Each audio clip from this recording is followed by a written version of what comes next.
बिस्मिल्लाहिर्रहमानिर्रहीम। अस्सलाम वालेकुम। इन्फो रिव्यू में आपको खुश आमदीद कहते हैं। आज 5 मार्च 2023 बरोज़ इतवार सऊदी अरब की शाम तक की अहम तरीन खबरों के साथ मैं हूँ वसीम। सऊदी अरब की खबरें हासिल करने के लिए इन्फो टीवी को सब्सक्राइब करके घंटे का निशान दबाइएगा और आज का न्यूज़ बुलेटिन मुकम्मल देखिएगा। शुरू करते हैं पहली खबर के साथ। फर्जी सऊदीज़ेशन में मुलव्वस कंपनियों और इदारों को वार्निंग। सऊदी अरब में सोशल इंश्योरेंस के कौमी इदारे ने एक मरतबा फिर खबरदार किया है कि फ़र्जी सऊदीज़ेशन कानूनी जुर्म है जिस पर सज़ा के तौर पर जुर्माना मुकर्रर है। आज न्यूज़ के मुताबिक सोशल इंश्योरेंस के इदारे की जानिब से ट्विटर पर एक बयान में कहा गया कि ऐसे तजारती इदारे जहां फ़र्जी सऊदीज़ेशन करते हुए सऊदी शहरियों का नाम मुलाजमीन के तौर पर जाहिर किया गया है वो कानूनी तौर पर जुर्म है। इदारे की जानब से एक खातून के सवाल का जवाब देते हुए कहा गया कि किसी भी इदारे में सऊदी शहरी की फ़र्जी मुलाजमत को ज़ाहिर करना खिलाफ वर्जी शुमार किया जाता है जिस पर जुर्माना मुकर्रर है। ऐसा करने वाले तजारती इदारे या सर्विसेज कंपनियां जुर्मानों से नहीं बच सकती। याद रहे कि सऊदी अरब में फ़र्जी सऊदीज़ेशन कानून की खिलाफ वर्जी पर 10,000 रियाल तक का जुर्माना मुकर्रर है। अगर कोई मुकामी शहरी किसी इदारे या कंपनी का मुलाजिम नहीं तो ऐसी सूरत में उसका इंदराज फ़र्जी सऊदीज़ेशन की कैटेगरी में आएगा। जो कंपनी या इदारा फ़र्जी सऊदीज़ेशन की खिलाफवर्जी का दोबारा मुर्तकिब होगा उसका जुर्माना देना होगा, वो भी दुगना। सऊदी अरब में नमक कैसे निकलता है, काने कहाँ हैं। सऊदी अरब के तारीखी इलाके अल-कसम में 10 रोज़ा सॉल्ट सीज़न का आगाज़ हो गया है। वज़ीर तजारत डॉक्टर माजिद अल-कसबी उसकी सरपरस्ती कर रहे हैं। नमक के साथ इंसान का सफ़र उस वक़्त शुरू हुआ जब मवेशियों और मछलियों के गोश्त को महफूज करने और खाने में जायके के लिए इसकी अहमियत का पता चला। नमक की तजारत कदीम दौर से मुख्तलिफ तहजीबें करती आई हैं। रोमन, यूनानी, चीनी और दीगर अक़वाम सफ़ेद गोल्ड की तजारत में दिलचस्पी लेती रही हैं। सरकारी खबरसां एजेंसी एसपी के मुताबिक अल-कसब को नमक का शहर और तारीखी मादनी विरसे का मरकज़ माना जाता है। अल-कसब में नमक की दरियाफ्त अब से 300 साल पहले हुई थी। यहाँ नमक की कान से आज भी पैदावार हासिल की जा रही है। अल-कसब में सॉल्ट सीज़न के मौके पर टूरिस्ट और विजिटर्स को खित्ते की तारीख, नमक की कानों और कदीम तरीके से नमक निकालने के तरीक़ों से मुतारफ़ कराया जा रहा है। अल-कसब की कानों से जो नमक निकलता है वो समुद्री नमक से मुख्तलिफ और आला दर्जे का होता है। अल-कसब की कानें सऊदी अरब की ज़रूरत का 1/3 फराहम कर रही हैं। नमक की कान को जफ़ार अल-मालिह कहा जाता है। अल-जफ़ारा जमा का सीगा है। इसका जो मुफरद है, जो सिंगल है वो जफ़र है। इसके महनी जो हैं वो बड़े गहरे घड़े के होते हैं। सऊदी अरब की उम्मुल कुरा यूनिवर्सिटी में वर्चुअल फार्मेसी। सऊदी अरब की उम्मुल कुरा यूनिवर्सिटी में एक वर्चुअल फार्मेसी ओपन की गई है जिसका मकसद तलबा को जॉब मार्केट के लिए तैयार करना या अपना कारोबार शुरू करना है। अरब न्यूज़ के मुताबिक तरबियती प्रोग्राम जो कॉमसेट को जो दूर से काम करने की इजाज़त देता है और जो इसके अलावा उसका इफ्तिताह उम्मुल कुरा यूनिवर्सिटी के नायब सदर बराए तलीमी अमूर डॉक्टर आमिर बिन औद अल ज़ायदी ने किया है। वीज़ों के कारोबार में मुलव्वस बांग्लादेश में सफारती अमले के अरकान समेत 13 अफराद गिरफ्तार।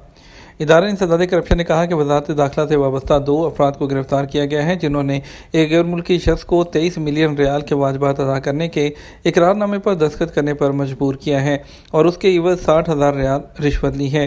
सऊदी प्रेस एजेंसी के मुताबिक इदारे ने कहा कि मज़कूरा अफराद से तफ्तीश करने पर इंकशाफ हुआ कि यह बहुत बड़ा गिरोह है जो बांग्लादेशी कारकुनों के वीज़ों के कारोबार में मुलव्वस है।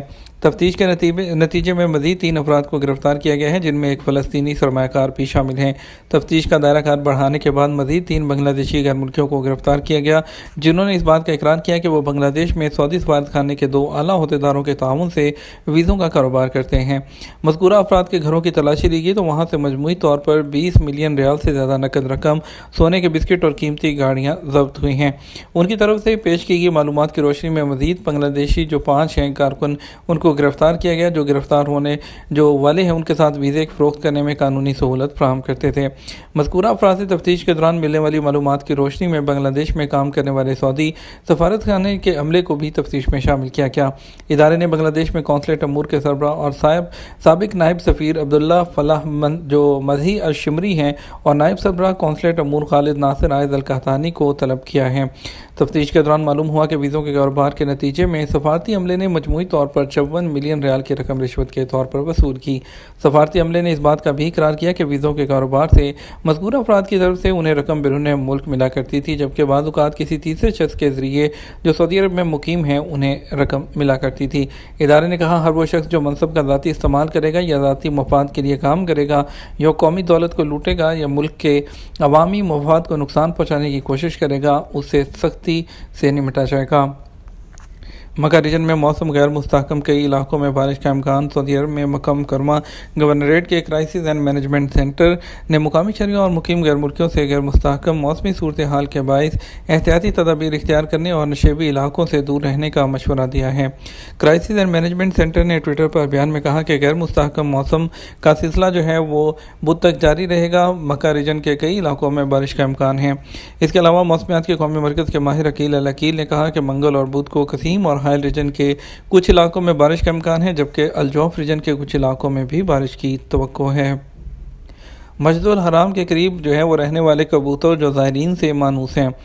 मक्का मुकरमा में मस्जिद हराम के करीब परिंदे और कबूतर ज़ायरीन का इस्तकबाल ख़ास किस्म की आवाज़ निकाल कर करते हैं। ये मस्जिद हराम में आने वाले ज़ायरीन से मानूस होते हैं।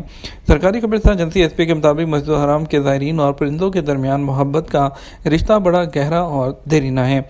ये मक्का की सड़कों और शाहराहों पर झुंड की सूरत में उड़ते हैं और दिलकश मंजर पेश करते हैं। मस्जिद हराम के करीब उड़ने वाले कबूतर ज़ायरीन के कंधों पर भी आकर बैठ जाते हैं और उनके हाथ से दाना लेने में खौफ महसूस नहीं करते। बड़ी तादाद में नजर आने वाले मस्जिद हराम के कबूतर अपनी खूबसूरती और गहरे नीले रंग से पहचाने जाते हैं। इनकी दुम का रंग स्याह, गर्दन लंबी और आंखें सुरमई जैसी होती हैं। मस्जिद हराम के कबूतरों की यह खसूसियत उन्हें दुनिया के दीगर कबूतरों से मुनफरद बनाए हुए हैं। यहाँ के कबूतर साइज, शक्ल और रंग के हवाले से एक जैसे लगते हैं। Engineering and the road to 2030 Riyadh में 4 रोज़ा कॉन्फ्रेंस ख़त्म हो गई। सऊदी अरब में बैनुल-अक़वामी इंजीनियरिंग कॉन्फ्रेंस और नुमाइश का तीसरा एडिशन सऊदी वज़ीर बल्दियात, दही अमूर और हाउसिंग माजिद अल हकील की सरपरस्ती में ख़त्म हो गया। अरब जो न्यूज़ के मुताबिक 4 रोज़ा रियाद कॉन्फ्रेंस का अहतमाम सऊदी कौंसिल ऑफ इंजीनियर्स ने engineering and the road to 2030 के उन्वान से किया था। विजन 2030 ने तालीमी शोबे को नई शक्ल दी है। माहिरीन सऊदी अरब के शहर जद्दा में होने वाली एक मुबाहिसे में माहिरीन ने कहा कि सऊदी विजन 2030 के मुताबिक एक मुतहर्रिक मुआशरा तश्कील देने में तालीम मरकज़ी हैसियत रखती है। अरब न्यूज़ के मुताबिक American chamber of commerce Saudi Arab Jeddah chapter के ज़ेर एहतमाम मुनक़दा इस तकरीब में माहिरीन और स्टेक होल्डर्स ने तालीम पर विजन 2030 के असरात और उससे 21वीं सदी के तकाज़ों को पूरा करने के तरीक़ों पर रोशनी डाली है। सिक्योरिटी एहलकार के कत्ल में सऊदी शहरी की जो है सज़ाए मौत पर अमल दरामद। सऊदी वज़ारत दाखिला का कहना है कि फितना और फसाद फैलाने और कानून नाफिज करने वाले इदारे के एहलकार को कत्ल करने का जुर्म साबित होने पर सऊदी शहरी मोहम्मद बिन अब्दुर्रज़ाक बिन साद फैज़ी की सज़ाए मौत पर अमल दरामद कर दिया गया।